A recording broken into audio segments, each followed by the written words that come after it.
दोस्तों, ये नया वैकेंसी निकल के आया है उर्मिला की तरफ से। राज्य स्वास्थ्य समिति बिहार जो कि कॉन्ट्रैक्ट बेसिस जॉब है। ये 271 पोस्ट पे निकला हुआ है। जो भी अभ्यर्थी भरना चाहते हैं उनको टाइपिंग हिंदी और इंग्लिश में आना ज़रूरी है। ये जो पहले क्या था कि ब्लॉक में जो सरकारी हॉस्पिटल रहता था, एक ब्लॉक में एक ही रहता था, लेकिन अब क्या हो गया है कि एक ब्लॉक में 2 या 3 ऐसे करके उसका शाखा ब्रांच खोल दिया गया है। तो वहीं पे ये पोस्टिंग होगा और ये बहाली निकला है DMU के लिए, यानी कि डाटा ऑपरेटर जो होता है डाटा मैनेजमेंट, उसके लिए। जैसे उनका काम क्या होगा, ऑनलाइन OPD रजिस्ट्रेशन करना, कोई भी फाइल स्कैन या शेयर करना, या ड्रग डिस्ट्रीब्यूशन का जो लिस्ट होता है वो निकालना, प्रिंट आउट करना, यही सब ये काम है। तो इसमें तो टाइपिंग आना ही चाहिए, हिंदी प्लस इंग्लिश। और इसमें देखिए आपको मोटा मोटी मान के चलिए कि 16,000 पेमेंट मिल जाता है। तो 16,000 में आपको 2,000 के लगभग EPF कट जाता है। उसके बाद इन हैंड आपको आएगा 14 के आसपास, 14,000 के आसपास आपको मिलेगा।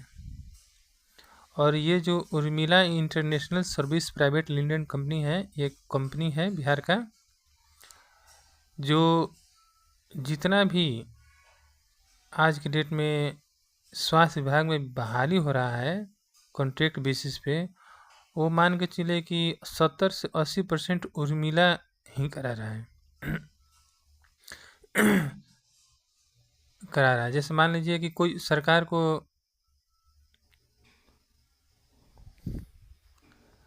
को जैसे मान लीजिए कि DMU चाहिए, यानी कि डाटा ऑपरेटर चाहिए, तो सरकार से वो उर्मिला इंटरनेशनल क्या होता है कि बात कर लेता है, और उर्मिला अपने अनुसार ये बहाली करता है, और जो भी उसका पेमेंट होता है सरकार उसको करती है। इस तरह से आपका पेमेंट होगा। जैसे ये नहीं सोचना है कि सरकार आपको डायरेक्ट पेमेंट करेगी, नहीं, सरकार उर्मिला को देगी और उर्मिला आपको पेमेंट करेगा। ऐसा नहीं है कि जैसे मान लीजिए कि सरकार के ट्रेजरी से डायरेक्ट आपका पेमेंट होगा, ऐसा इसमें नहीं होता है।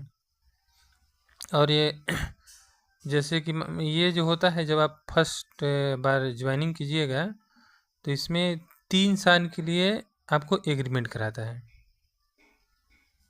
जैसे बेल्ट्रॉन में होता क्या है, बेल्ट्रॉन में होता है कि एक ही साल को आपको एग्रीमेंट कराता है, फिर धीरे धीरे बढ़ा देता है, लेकिन इसमें फर्स्ट टाइम ही 3 साल के लिए करेगा। और मान लीजिए 3 साल ख़त्म हो गया तो फिर आपका रिन्यूअल होता रहता है, डरने वाला बात नहीं है। जो अभ्यर्थी भरना चाहते हैं वो भर सकते हैं, लेकिन इसमें ये होता है कि पढ़ने वाला या फिर टाइपिंग मारने वाला जो अभ्यर्थी होता है बहुत कम ही चांस रहता है। ये मैं इसमें ज़्यादातर समझ ही रहे हैं किस माध्यम से होगा, कहने की ज़रूरत है नहीं, क्योंकि यूट्यूब पे हम बात बोल रहे हैं, सब चीज़ों का ख्याल रखना पड़ता है। तो जो अभ्यर्थी इच्छुक हैं इस चीज़ के लिए, वो अभी तो ऑनलाइन रजिस्ट्रेशन नहीं हो रहा है इसका। ज़्यादातर जहाँ ऑफिस है Urmila international service private limited company का पटना में, वहीं पे मिलता है इसका फॉर्म। जैसे मान लीजिए कि 2-3 दिन में अगर ऑनलाइन रजिस्ट्रेशन होने लगेगा तो आप लोगों को सूचना हम देंगे। और जिस साथियों को ज़्यादा जानकारी चाहिए वो कमेंट में लिख सकते हैं। हाँ, एक और बात बता दूं कि जो इसमें EPF कटता है, EPF कहिए या ESI कहिए, भविष्य निधि, वो कटता है, तो वो आपको जब आप रिटायर होइएगा तो वो पैसा आपको रिफंड किया जाता है, दे दिया जाता है। इसमें मिनिमम एजुकेशन होता है 10+2 प्लस में